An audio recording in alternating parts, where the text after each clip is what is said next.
Selamat pagi Bu Silce. Selamat pagi Bu Emi. Sebelumnya bagaimana nih kabar Ibu hari ini? Puji Tuhan baik Ibu Emi. Kalau Ibu Emi sendiri apa kabar?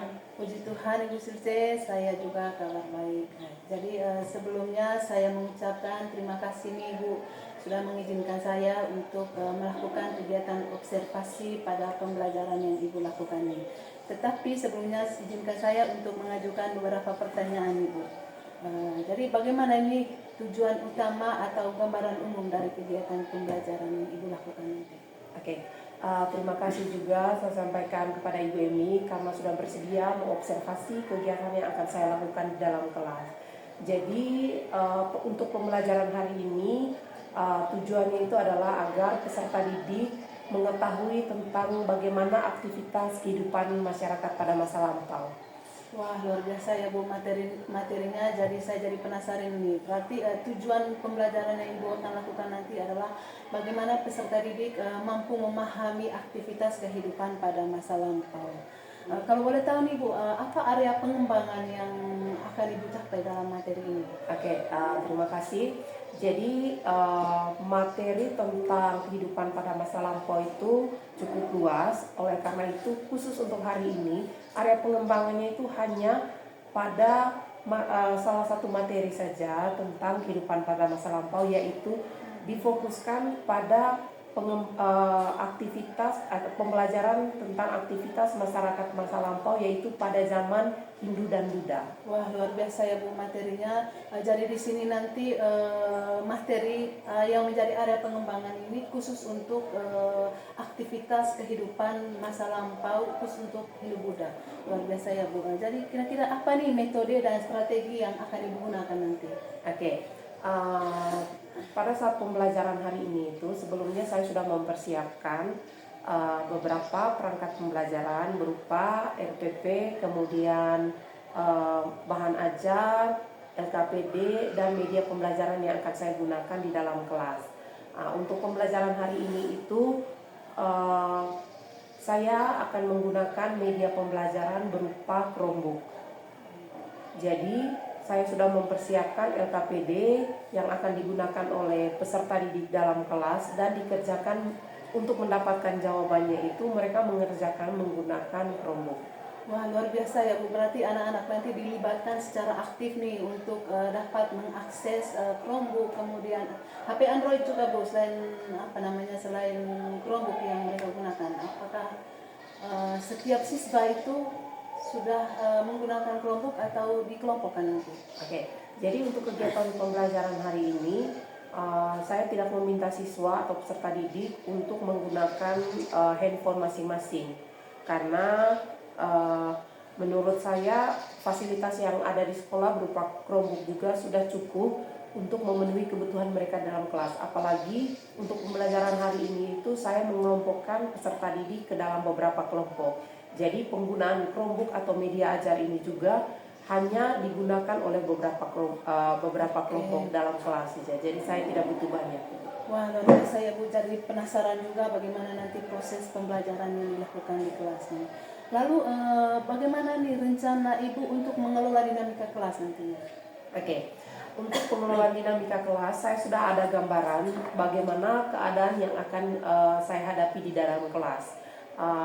Terutama karena saya menggunakan Chromebook sebagai media ajar. Justru itu makanya saya tadi supaya lebih mudah, supaya tidak menggunakan handphone seperti yang tidak menggunakan handphone masing-masing seperti yang Ibu ini sampaikan tadi. Oleh karena itu saya menyusun mereka atau sudah mengelompokkan mereka di dalam kelas. Jadi sebentar pada saat masuk ke dalam kelas itu mereka sudah di posisi duduk di dalam kelompok masing-masing, sehingga saya bisa menghemat waktu untuk pengelompokan di dalam kelas. Itu yang pertama. Yang kedua, setelah mereka di dalam kelompok, mereka kemudian diberikan LKPD. Sudah disiapkan LKPD-nya sehingga mereka bisa langsung mengerjakan. Pada saat setelah kegiatan awal sebentar, pada saat kegiatan intinya itu mereka sudah bisa langsung masuk karena sudah terbentuk kelompok, mereka sudah bisa langsung dibagikan LKPD dan mulai mengerjakan. Hanya saja memang ada tantangan Yang sudah juga saya pikirkan tadi terkait dengan penggunaan Chromebook. Jadi penggunaan Chromebook ini dimaksudkan untuk membantu mereka mencari jawaban dari soal-soal yang terdapat di dalam LKPD. Mungkin sebentar saya agak kesusahan atau kewalahan pada saat mereka menggunakan Chromebook. Niat baik saya adalah bahwa mereka itu hanya menggunakan Chromebook untuk mencari jawaban dari pertanyaan-pertanyaan yang terdapat di dalam LKPD.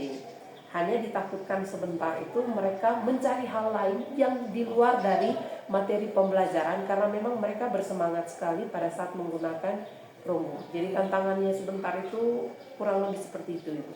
Wah, luar biasa ya Bu, dari semua penjelasan Ibu tadi ternyata Ibu sudah mempersiapkan hal-hal yang menjadi tantangan, kemudian agar tujuan kegiatan pembelajaran yang Ibu lakukan itu berjalan dengan lancar. Dan menarik sekali tadi bahwa Ibu mengatakan bahwa Ibu sudah mengelompokkan peserta didik di kelompoknya masing-masing nih, untuk tujuannya supaya menghemat waktu. Lalu bagaimana ini nanti untuk mengukur mengukur kemampuan anaknya sehingga mereka sudah dikelompokkan sebelumnya? Oke, untuk mengukur kemampuan anak atau untuk proses penilaiannya yang pasti saya menggunakan penilaian formatif atau penilaian yang berlangsung selama proses pembelajaran atau kegiatan pembelajaran di dalam kelas. Penilaian ini sebentar itu bukan hanya tentang kognitif atau pengetahuannya saja, tetapi sikap dan cara mereka juga akan dinilai di dalam kelas. Bagaimana mereka bisa bekerja sama di dalam, karena mereka kan sudah dibentuk dalam kelompok. Jadi salah satu yang dinilai itu misalnya bagaimana keterlibatan mereka di dalam kelompok. Apakah mereka bisa berkolaborasi dengan teman-teman di dalam kelompoknya. Itu yang akan dinilai. Kemudian dari kognitifnya tadi tentang benar atau tidak jawaban mereka berdasarkan LKPD yang sudah saya berikan. Jadi saya menggunakan penilaian formatif. Wah, luar biasa ya Bu. Jadi saya jadi penasaran nih untuk langsung mengikuti kegiatan observasi di kelas nanti. Lalu yang terakhir nih Bu, setelah Ibu tadi menjelaskan tantangan, kemudian antisipasi untuk mengatur dinamika kelas, apa nih harapan Ibu dalam kegiatan pembelajaran nanti sehingga pembelajaran itu bisa efektif atau sesuai dengan harapan Ibu? Yang pastinya saya berharap bahwa pembelajaran hari ini itu bisa berlangsung dengan baik, mulai dari kegiatan awal sampai kegiatan akhir. Kemudian akhir dari pembelajaran hari ini itu bahwa mereka bisa mencapai tujuan pembelajaran, yaitu mereka bisa mengenal aktivitas masyarakat pada masa lampau, terutama pada masyarakat masa Hindu dan Buddha. Jadi itu harapannya, mereka bisa memahami tentang hal tersebut. Wah, luar biasa ya Bu. Saya jadi terinspirasi dari semua cerita Ibu tadi, sehingga nanti saya juga akan coba menerapkan apa yang Ibu lakukan ini. Lalu sebelum kita masuk nih Bu, saya akan mengamati seluruh kegiatan pembelajaran yang Ibu lakukan di kelas. Kemudian saya yakin Ibu semua kegiatan pembelajaran itu berjalan dengan baik dan lancar. Terima kasih ya Bu Silce. Selamat pagi. Kita langsung melakukan kegiatan observasi. Terima kasih.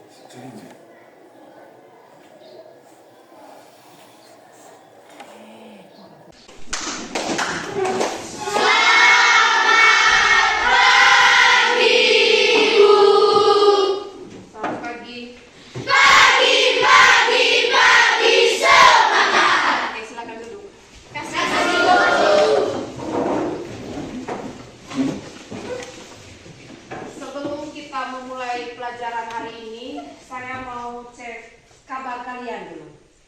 Masih ingat dengan lagunya? Masih. Oke, kita nyanyikan ya. Kalian jawab, saya nyanyikan lebih dahulu. Selamat pagi semua, apa kabar? Baik. Selamat pagi semua, apa kabar? Sehat. Selamat pagi Jumat. Selamat pagi Ibu. Selamat pagi semua, apa kabar? Ceria. Oke, saya harapannya kabar kalian hari ini itu sama seperti lagu tersebut. Baik, sehat dan ceria. Oke. Sebelum kita memulai pelajaran hari ini, saya absen dulu ya.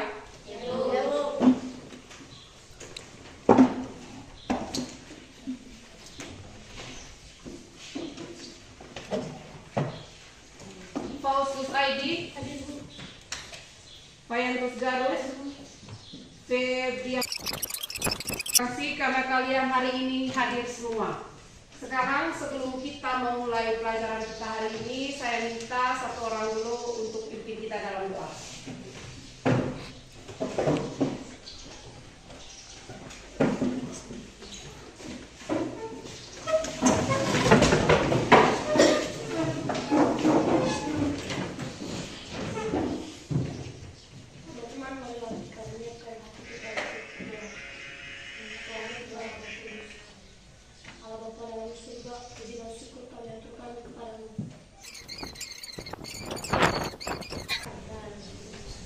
Terima kasih.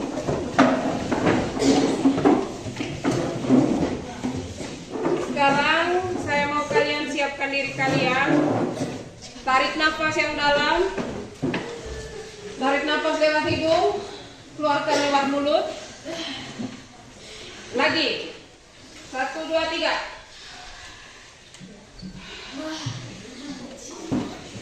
Sudah merasa lebih segar? Oke, sebelum kita lanjut pelajaran kita hari ini, saya mau tanyakan tentang apakah kalian masih ingat dengan pelajaran minggu lalu? Yakin masih ingat? Oke, coba satu orang angkat tangan yang masih ingat pelajaran minggu lalu. Tentang apa minggu lalu? Karena Faro. Teori-teori masuknya agama Hindu ke Indonesia. Oke, teori-teori masuknya agama Hindu ke Indonesia. Karena Faro sudah memulainya. Teori-teori masuknya agama Hindu ke Indonesia. Sekarang, yang lain ada berapa teori? 4. Angkat tangan. Biasakan angkat tangan. Neca. Oke, Neca sudah bilang ada 4. Sekarang siapa yang bisa sebutkan 4 teori tentang masuknya agama Hindu ke Indonesia? Arin. Teori Brahmana. Oke, yang pertama teori Brahmana. Waisya. Yang kedua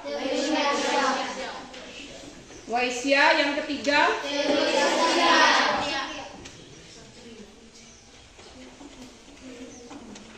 teori Kesatria. Yang keempat teori Arusbali. Oke. Kalian minggu lalu sudah mempelajari tentang pengertian dari keempat teori ini. Sekarang, untuk menguji kemampuan kalian, saya mau kalian untuk mencocokkan apa yang sudah kalian pelajari minggu lalu dengan yang akan saya tuliskan di depan papan.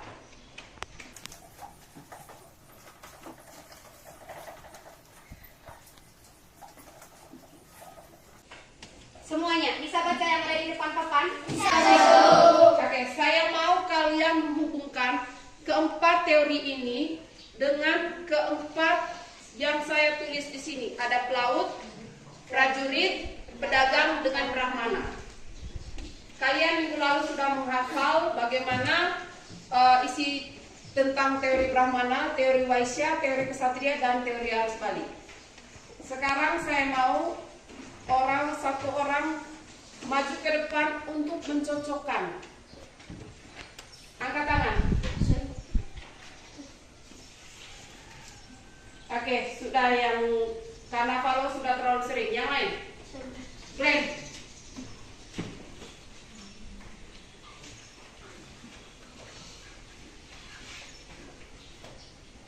Bisa tidak Glenn mencocokkan di depan? Silakan. Silakan tarik garis.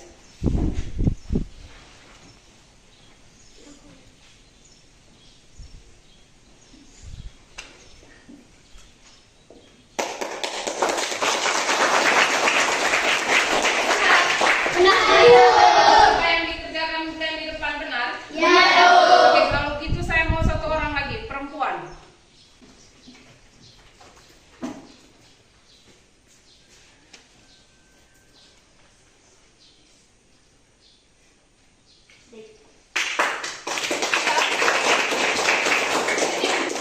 Sabar, sebelum ke belakang, ke depan dulu. Yang menurut teori Waisya, yang membawa budaya India dan agama Hindu itu siapa? Pedagang. Oke, kalau menurut teori Kesatria, Prajurit. kalau menurut teori Arusbali, Laut. yang lain paham? Paham. Benar-benar paham atau tidak? Benar. Oke. Jadi setelah kita minggu lalu mempelajari tentang teori masuknya agama Hindu dan kebudayaan India ke Indonesia, hari ini kita akan mempelajari tentang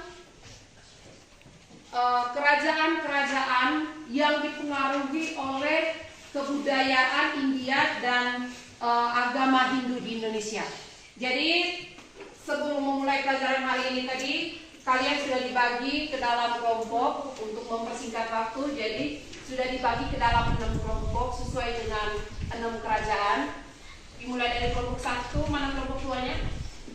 Kelompok 2, kelompok 3, kelompok 4, kelompok 5, oke, dan kelompok 6. Hari ini kita akan menggunakan kelompok sekolah sebagai media pembelajaran kita hari ini. Jadi kalian akan menonton penjelasan tentang masuknya kebudayaan India dan agama Hindu di Indonesia itu menggunakan kelompok. Kita akan nonton YouTube sebentar. Ada yang senang nonton YouTube? Ada. Yang tidak mau menonton angkat tangan. Kelompok yang tidak mau menonton. Ini ada 6 kelompok. Semuanya mau menonton? Ya. Oke. Yang tidak dapat, kelompoknya di sini hanya ada 5. Yang tidak dapat sebentar menggunakan tablet. Kelompok 1 dari mana? Jangan dulu di play videonya ya. Saya sudah setting berdasarkan kelompoknya.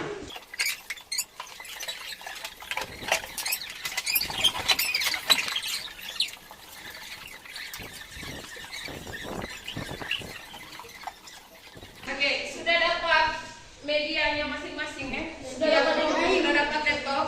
Oke, sekarang tugas kalian adalah yang perlu kalian perhatikan dari video yang akan kalian nonton itu adalah yang pertama nama kerajaannya, yang kedua siapa rajanya, yang ketiga letak atau lokasi kerajaannya itu di mana, kemudian yang keempat prasasti atau peninggalan dari kerajaan tersebut itu apa saja, yang kelima bahasa yang digunakan pada zaman kerajaan tersebut itu apa, dan yang terakhir huruf yang digunakan pada masa kerajaan tersebut itu apa. Itu yang harus kalian perhatikan dari video yang akan kalian nonton. Jika misalnya di dalam video itu tidak terlalu jelas materinya, kalian bisa membacanya di dalam kitab. Bisa dimengerti? Bisa. Kelompok 6 bisa dimengerti? Oke, sekarang kalian boleh play masing-masing. Tolong kontrol dengan suaranya. Jangan terlalu besar sehingga tidak mengganggu kelompok lain.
tidak kalian temukan di YouTube dan di kalian punya buku, kalian bisa lihat di Google, kalian bisa cari di Google.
Kalian sudah bekerja dalam kelompok teknik, sudah masing-masing mencari masing-masing tiap 6 kerajaan tadi.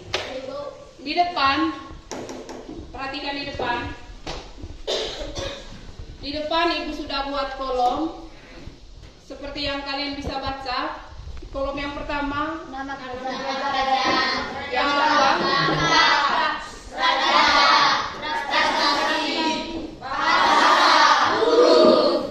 jadi setiap kelompok sebentar presentasi di depan kelas mulai dari kelompok 1 yang akan kalian presentasikan misalnya seperti ini. Nama kerajaannya itu apa, kemudian letaknya di mana, rajanya siapa, prasasti yang ditinggalkan dari kerajaan tersebut apa, bahasa yang digunakan pada masa kerajaan itu apa, dan huruf yang digunakan pada masa kerajaan itu apa. Bisa dipahami? Bisa, Ibu. Setelah kalian mempresentasikan, kemudian bisa dilihat ada kertas warna-warni di sini. Bisa, Ibu. Kalian cari, misalnya dari kelompok 1 sebentar, nama kerajaannya apa yang kalian presentasikan. Ambil di sini, kemudian tempelkan di sini. Kolom yang pertama itu untuk kelompok 1, kelompok 2, begitu seterusnya.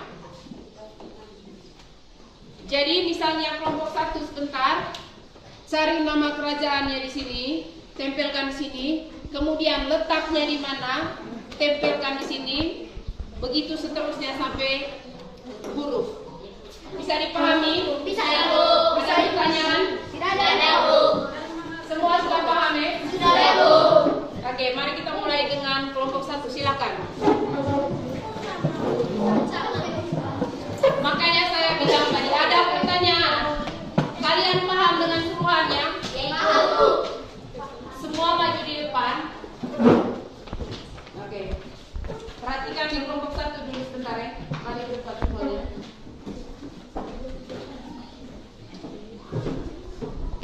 Satu orang ditugaskan untuk membaca hasil diskusi kelompoknya. Sudah tugas, sudah ada. Siapa yang bertugas untuk membaca hasilnya? Sudah? Oke. Sudah? 2 orang bertugas untuk mencari di sini. Sudah ditentukan?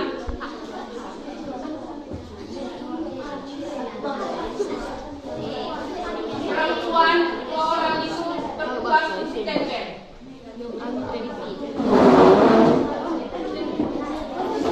Dengar.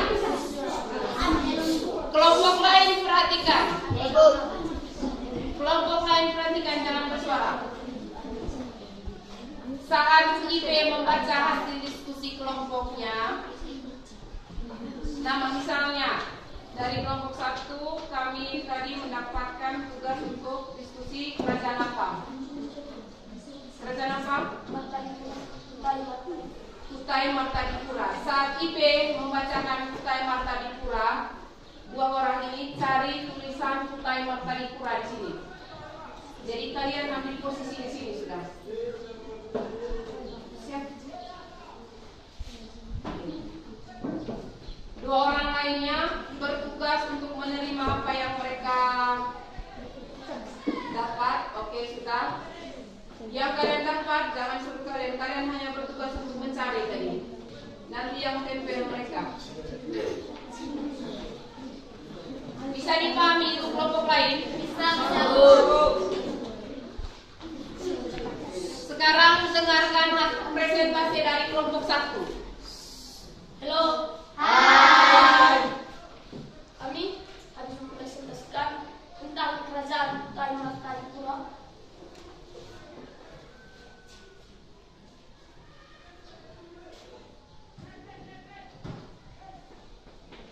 Dengan nama raja Mula Warman.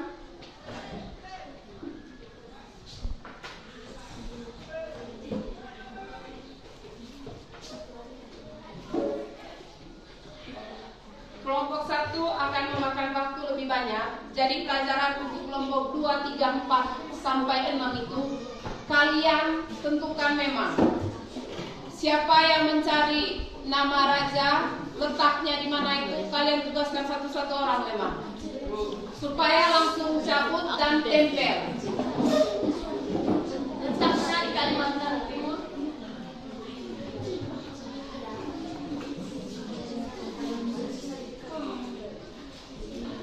Prasasti yang meninggalkan adalah Jubah.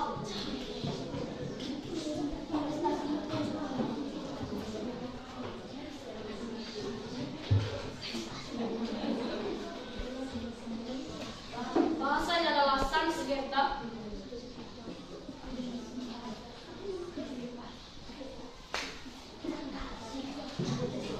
Serta hurufnya Palang.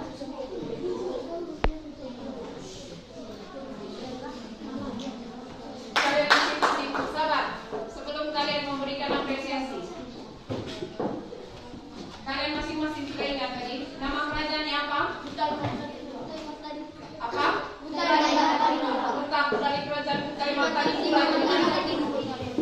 raja dari kerajaan Kutai Marta itu siapa?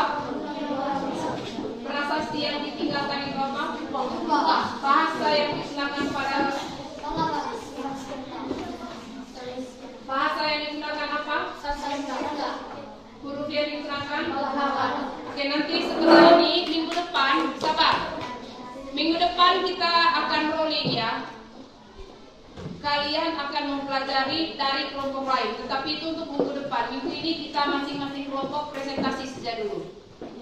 Ya, berikan aplaus untuk kelompok 1. Oke.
agama Hindu.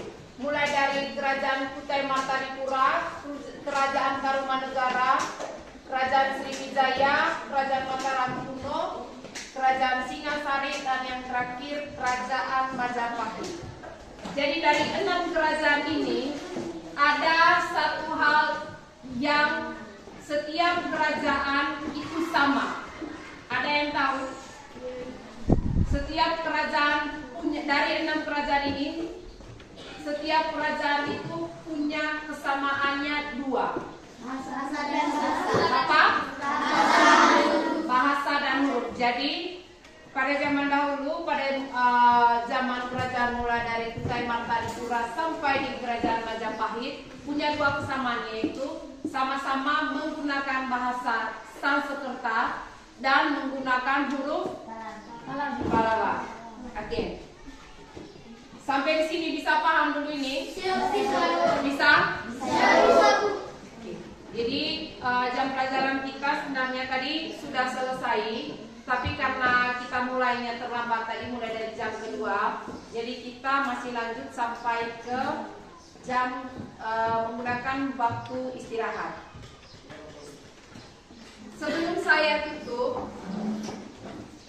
bagaimana perasaan kalian setelah mengikuti pelajaran hari ini? Sebelum selesai, saya mau refleksikan dulu hasil dari pembelajaran hari ini. Untuk saya sendiri, saya sadar bahwa saya kurang menjaga emosi saya. Karena apa? Kalian terlalu memakan waktu lama untuk mengerjakan hal yang simpel. Tetapi saya paham kenapa hal tersebut terjadi. Karena kita baru pertama kali menggunakan metode seperti ini. Sebelumnya kita tidak pernah menggunakan pembelajaran dengan metode mencocokkan seperti ini. Saya sudah pernah gunakan ini di kelas 7A. Saya pikir akan berjalan sama di kelas 7B. Tetapi sepertinya kita butuh waktu lebih banyak karena memang orangnya lebih banyak. Nanti kita akan coba gunakan lagi metode yang sama di pertemuan berikut. Saya harap kalian pertemuan berikutnya sudah bisa berbagi ke kelompok lain. Jadi hari ini tadi kelompok 1 itu mempelajari tentang Kerajaan Kutai Martanipura. Nanti kelompok 1 akan berbagi apa yang dia pelajari. Ini untuk pelajaran minggu depan ya. Apa yang dia pelajari ke kelompok 2. Begitu selanjutnya kelompok 2 akan mengajarkan apa yang dia ketahui kepada kelompok 3. 3 ke 4, 4 ke 5, 5 ke 6, 6 ke 1. Itu untuk pertemuan minggu depan. Siap? Siap, Bu.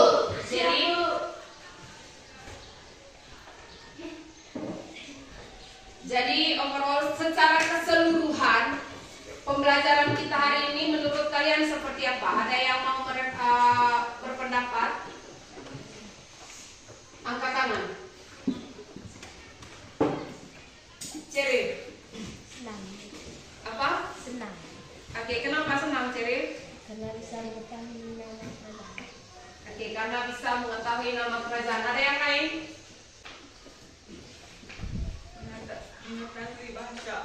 Mengetahui bahasa, bahwa sebenarnya zaman dahulu itu belum ada bahasa Indonesia, tetapi bahasa apa? Ada lagi yang lain? Tidak ada?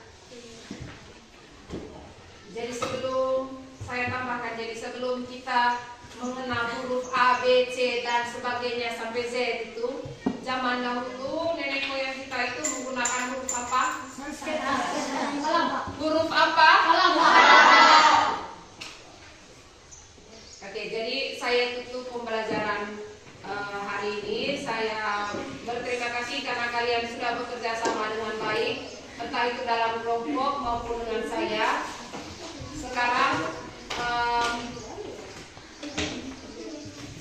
satu orang pimpin kita dalam doa dulu untuk mengakhiri.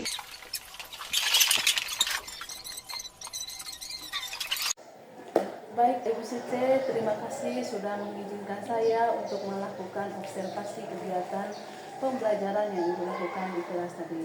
Sebelumnya ini bagaimana perasaan Ibu Silce setelah melakukan kegiatan observasi? Oke, terima kasih Bu Emi karena sudah melakukan observasi tadi di dalam kelas saya. Kebetulan tadi Ibu Emi, kemudian Pak Pascal dan Pak Yusuf tadi bersama-sama melakukan observasi di dalam kelas. Jadi saya sangat merasa lega karena kegiatan observasi hari ini sudah berlangsung dengan baik. Oke, berarti perasaan Ibu Silce sekarang sudah lega. Nah, kalau boleh tahu nih Bu, Ibu Silce merasa lega apa karena sudah selesai melakukan kegiatan pembelajaran ini ataukah ada suatu alasan yang lain mungkin semua capaian pembelajaran yang diharapkan tadi Ibu Silce itu sudah berjalan dengan baik? Oke, yang pertama saya merasa lega karena proses observasi yang dilakukan oleh ketiga orang guru tadi sudah selesai. Kemudian selain itu saya juga merasa lega karena menurut saya tadi tujuan pembelajaran yang saya ingin capai atau peserta didik. Oke, Ibu Emi, terima kasih. Saya merasa lega karena proses pembelajaran yang berlangsung dalam kelas atau proses observasi tadi yang dilakukan oleh 3 orang guru terhadap saya tadi sudah berlangsung dengan baik. Kemudian juga tujuan pembelajaran yang ingin saya peserta didik capai hari ini juga sudah tercapai, yaitu mereka sudah mengetahui tentang kehidupan pada masa lampau, terutama pada masa kerajaan pada masa Hindu dan Buddha. Ya, betul sekali Bu Silce. Sebagai pengamat tadi saya juga dapat menikmati kegiatan pembelajaran yang Ibu lakukan tadi seperti yang Ibu sampaikan. Saya juga sepakat ketika Ibu merasa lega karena tujuan atau capaian yang ingin diharapkan itu sudah terlaksana dengan baik Ibu. Lalu menurut Ibu nih ada tidak bagian-bagian yang menurut Ibu nih merasa tidak puas begitu pada saat kegiatan pembelajaran? Oke, terima kasih. Memang sepanjang perjalanan kegiatan belajar mengajar dalam kelas tadi ada beberapa hal yang mengganggu tadi. Yang pertama tadi mulai dari pada saat proses presentasi kerja kelompok, di mana peserta didik tadi diminta untuk menempelkan sticky note atau jawaban-jawaban, mencocokkan jawaban-jawaban yang setelah mereka kerjakan di LKPD di depan kelas. Setelah menempelkan sticky note tadi itu anak-anak diminta untuk mempresentasikan hasil yang sudah mereka kerjakan di depan kelas. Saya tadi kurang puas dengan kerjasama yang dilakukan oleh anak-anak di dalam kelas. Terlihat mereka belum terlalu kompak pada saat presentasinya. Itu yang pertama. Kemudian yang kedua tadi pada saat penggunaan Chromebook pada saat diskusi kelompok. Seperti yang saya takutkan pada saat pra-observasi tadi, memang benar terjadi di dalam kelas bahwa selain membuka konten yang berhubungan dengan soal LKPD, ada juga tadi peserta didik yang mereka memang sudah selesai menjawab pertanyaan, tetapi mereka jadinya terganggu konsentrasinya karena membuka konten lain di luar dari materi pembelajaran hari ini. Oke, ya memang betul Ibu Silce. Saya juga memperhatikan tadi dalam kegiatan diskusi kelompok yang dilakukan oleh anak-anak tadi, ada beberapa kelompok yang memang setelah menyelesaikan tugas dalam LKPD itu mereka sempat membuka konten-konten yang di luar dari materi ini. Tapi dari semua yang Ibu Silce tadi jelaskan, pasti 80% lah sudah melaksanakan sesuai dengan tujuan pembelajaran. Tetapi pasti ada yang kurang, itu sudah pasti. Lalu bagaimana ini kiat-kiat yang akan Ibu lakukan agar bisa memperbaiki sesuatu yang tidak memuaskan menurut Ibu ke depannya? Karena hal yang memuaskan yang paling pertama tadi soal penggunaan Chromebook dalam pembelajaran. Hal yang perlu saya lakukan adalah agar lebih sering menggunakan media pembelajaran berupa Chromebook. Mungkin karena tadi baru awal-awal penggunaan Chromebook di dalam kegiatan pembelajaran dalam kelas, sehingga anak-anak itu lebih tertarik karena merupakan hal baru bagi mereka. Saya pikir kalau misalnya anak-anak sudah sering dan itu bukan menjadi hal baru, nanti mereka sudah mulai paham bahwa penggunaan Chromebook di dalam kelas itu memang bertujuan untuk pembelajaran, bukan untuk membuka konten-konten lain. Gitu. Kemudian terkait dengan penggunaan stick note tadi, soal mencocokkan jawaban berdasarkan pertanyaan-pertanyaan yang ada di LKPD. Mungkin saya harus lebih memotivasi peserta didik sehingga mereka itu bisa bekerja sama lebih baik atau berkolaborasi dengan teman-temannya, sehingga mereka bisa dengan kompak untuk menyelesaikan tiap LKPD yang akan saya berikan di pertemuan berikutnya. Dan mereka juga harus bisa belajar bagaimana cara menyimpulkan pertanyaan-pertanyaan, menyimpulkan hasil jawaban dari pertanyaan-pertanyaan yang sudah ada di dalam LKPD tadi. Jadi untuk kali berikutnya itu saya harus lebih sering menggunakan media-media tersebut sehingga mereka mulai terbiasa dan membiasakan mereka untuk membuat kesimpulan dari hasil jawaban yang mereka sudah temukan. Oke, baik sekali Bu Silce. Sebelumnya juga setelah saya melakukan kegiatan pengamatan atau observasi di kelas, saya juga sebagai rekan kerja itu mendapatkan berbagai banyak pengalaman yang Ibu lakukan di kelas tadi, di mana selama ini apa yang Ibu Silce lakukan di kelas mungkin belum pernah saya lakukan. Jadi apa yang saya amati hari ini bisa menjadi inspirasi bagi saya ke depannya untuk melakukan hal-hal yang seperti Ibu lakukan tadi. Nah, tentu dari semua kegiatan Ibu tadi sudah berjalan dengan baik. Memang ada hal-hal yang kurang, tapi Ibu sudah menyampaikan tadi kiat-kiat atau langkah-langkah selanjutnya untuk memperbaiki apa yang menjadi kurangnya. Terima kasih Ibu Silce sudah mengizinkan saya mengobservasi Ibu. Terima kasih untuk pengalaman baiknya, praktik baik yang Ibu lakukan. Selamat siang, sampai ketemu lagi. Terima kasih.